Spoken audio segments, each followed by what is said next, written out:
اللہ تبارک و تعالی نے قرآن مجید فرقان حمید کی سورہ بقرہ کے اندر ارشاد فرمایا الذین ینقضون عہد اللہ من بعد میثاقہ، فرمایا وہ لوگ جو اللہ کا عہد توڑتے ہیں پکا کرنے کے بعد، وَيَقْطَعُونَ مَا أَمَرَ اللَّهُ بِهِ أَن يُوصَلَ، اور اس کو توڑتے ہیں جسے اللہ نے جوڑنے کا حکم دیا ہے،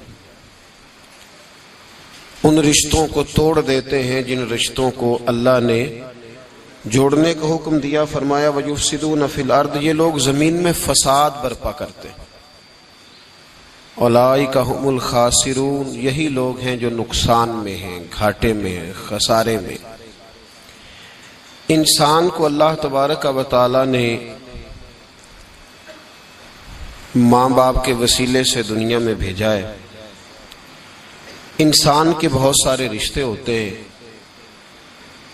اس کا رشتہ اس کے بھائی کے ساتھ، اس کی بہن کے ساتھ، ماں باپ کے ساتھ، بیٹے اور بیٹی کے ساتھ، بیوی کے ساتھ اور بیوی کا اپنے شوہر کے ساتھ۔ پھر اس سے آگے اللہ تبارک و تعالیٰ نے کچھ رشتے بنائے ہیں، ماں کے رشتہ دار ہیں، باپ کے رشتہ دار ہیں۔ ان سب رشتوں کو قاری صاحب کو اوپر بٹھائیں، قاری شفیق صاحب کو جگہ دینی، قاری صاحب نیچے بیٹھے ہوں، کہتے ہیں اوپر تشریف نہیں جی نہیں، آپ کی مہربانی، اللہ تعالیٰ آپ کو جزا دے۔ تو میرے بھائی، اللہ تبارک و تعالیٰ نے رشتوں کو اہمیت دی اور بہت سارے رشتے رب تبارک و تعالیٰ نے بنائے۔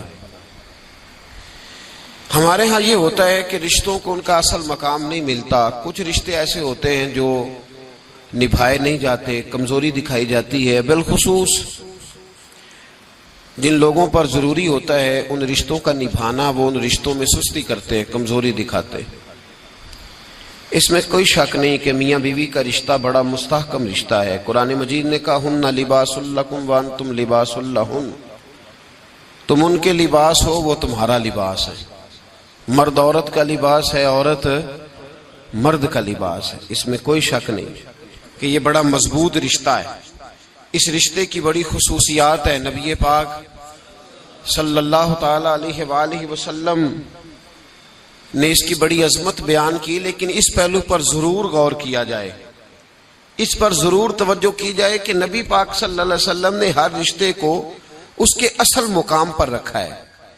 ہر رشتے کو، میاں بیوی دیکھے نا، ایک عورت سارا کچھ چھوڑ چھاڑ کے، اپنے ماں باپ بہن بھائی چھوڑ کے بظاہر پردیش میں آ کے بیٹھتی ہے خامن کی خاطر، اس کا بڑا حق ہے۔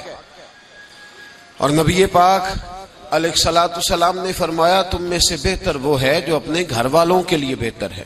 خیرکم خیرکم لأہلہ وانا خیرکم لأہلی، فرمایا تم میں سے بہتر وہ ہے جو اپنے گھر والوں کے لیے بہتر ہے، اور میں تم سب سے بڑھ کر اپنے گھر والوں کے لیے بہتر ہوں۔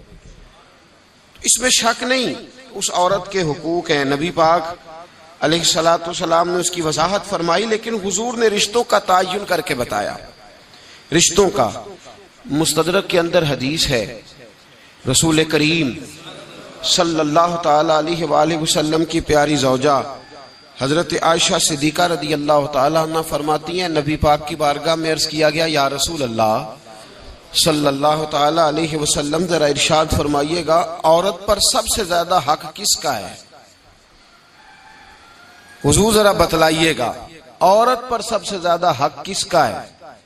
تو یہ کسی مفتی کا قول نہیں، یہ کسی دانشور کی رائے نہیں، یہ اس محبوب کا قول ہے جنہیں اللہ تبارک و تعالی نے دنیا میں راحت اور آرام دینے کے لیے مبعوث فرمایا ہے۔ یا رسول اللہ صلی اللہ علیہ وسلم عورت پر سب سے زیادہ حق کس کا ہے؟ تو حضور نے فرمایا اس کے خامن کا۔ اسی مجلس میں، اسی محفل میں وہ شخص اٹھ کے نہیں گیا، وہی شخص حضور سے سوال کرنے لگا حضور تو مرد پر حق کس کا زیادہ ہے؟ عورت پر تو میں نے پوچھ لیا، نیا شخص نہیں آیا، نیا آدمی نہیں آیا۔ اسی نے اسی مقام پر اسی جگہ کھڑے ہو کے سوال کیا کہ یا رسول اللہ صلی اللہ علیہ وسلم اب یہ بھی ارشاد فرما دیجئے کہ مرد پر سب سے زیادہ حق کس کا ہے؟ نبی پاک نے فرمایا اس کی ماں کا۔ عورت پر سب سے زیادہ حق کس کا ہے؟ اس کے شوہر کا۔ اور مرد پر سب سے زیادہ حق کس کا ہے؟ اس کی ماں کا یہ حقوق، یہ تعین ہے جو نبی پاک صلی اللہ علیہ وسلم نے کر کے دیا. یہ حقوق کی وہ والی وضاحت ہے، اور یہ ہر آدمی کا وہ والا مقام ہے جو میرے محبوب علیہ الصلوۃ والسلام نے اپنی امت کو خود بتایا ہے کہ یہ اس کی جگہ ہے اور یہ اس کی جگہ ہے. اب یہاں ایک بات اور قابل غور ہے، مرد کے عورت پر بھی حقوق ہیں، عورت کے مرد پر حقوق ہیں. انشاءاللہ تعالیٰ ایک موضوع آ رہا ہے، اس میں میں ان چیزوں کی کچھ زیادہ وضاحت کروں گا، یہاں صرف اشارہ دیتا ہوں. نبی پاک صلی اللہ علیہ وسلم کی خدمت میں ایک عورت حاضر ہوئی، اس نے عرض کی یا رسول اللہ صلی اللہ علیہ وسلم مجھے بتائیے گا مرد کے کیا حقوق ہیں، اگر میں ادا کر سکتی ہوں تو شادی کروں، حضور ذرا بتلائیے گا. تو یہ حدیثیں ہم نے بیٹیوں کو رٹانی ہے، یہ حدیثیں ہم نے بہنوں کو یاد کرانی ہے.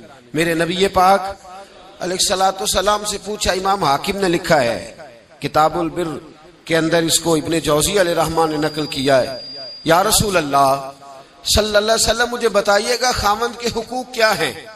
اور خاتون عرض کرتی حضور اگر تو میں ادا کر سکتی ہوئی تو نکاح کروں گی ورنہ نہیں کروں گی.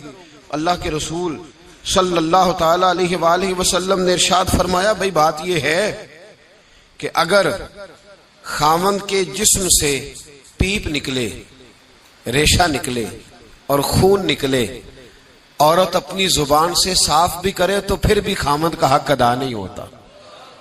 اور نبی پاک صلی اللہ علیہ وسلم نے وضاحت کر دی، کسی جگہ آپ کو نہیں ملے گا کہ اللہ کے محبوب نے فرمایا ہو کہ میں اگر سجدہ جائز ہوتا تو میں لوگوں سے کہتا مجھے کرو، یہ کہیں نہیں فرمایا. حالانکہ امام الانبیاء محبوبی حدیث میں فرمانے لگے سنو، اگر خدا کے علاوہ کسی کو سجدہ جائز ہوتا تو میں عورت کو کہتا کہ اپنے خامند کو سجدہ کرے، میں کہتا عورت کو کہ وہ اپنے خامند کو سجدہ کرے. تو نبی پاک صلی اللہ علیہ وسلم نے وضاحت کر دی، فرمایا کہ اگر تو یہ والے حق تو ادا کر سکتی ہے تو نکاح کر. وہ خاتون بڑی سمجھدار تھی، فوراً بولو ٹھیک ہے، لگی حضور میں نہیں حق ادا کر سکتی لہذا میں نکاح نہیں کروں گی. میرے عزیز عورت کو ذمہ داری سونپی. پھر میرے نبی پاک صلی اللہ تعالی علیہ وسلم نے مرد کے لیے بھی ان حقوق کا تعین فرمایا. اور اللہ کے رسول صلی اللہ تعالی علیہ وسلم سے جب پوچھا گیا کہ یا رسول اللہ صلی اللہ علیہ وسلم عورت کے حقوق کیا ہیں، نبی پاک صلی اللہ تعالی علیہ وسلم سے پوچھا گیا کہ یا رسول اللہ صلی اللہ علیہ وسلم عورت کا حق کیا ہے، تو نبی پاک نے فرمایا جیسا خود کھاؤ ویسا اسے بھی کھلاؤ، جیسا خود پہنو ویسا اسے بھی پہناؤ. اور حضور علیہ الصلوۃ والسلام نے فرمایا کبھی بھی عورت کے چہرے پر نہ مارنا، کبھی بھی اس کے ساتھ بغض نہ رکھنا، اسے کبھی بھی تکلیف نہ دینا، اور اسے اگر چھوڑنا ہوا تو اپنے گھر کے اندر چھوڑنا. یعنی اگر کچھ لمحے کے لیے ناراض ہونا ہوا تو اپنی ہی چھت کے نیچے، نکالنا نہ، بھیجنا نہ. رسوائی ہوتی ہے جب وہ میکے جاتی ہے تو لوگ باتیں کرتے. اگر چھوڑنا ہوا تو اپنے ہی گھر میں چھوڑ لینا، کچھ لمحوں کو ناراض ہو لینا، کچھ ایسی بات کر لینا، لیکن جب اسے نکال دیتے ہو تو مسائل بن. جیسا خود کھاؤ ویسا اسے بھی، جی جیسا خود کھاؤ ویسا اسے بھی.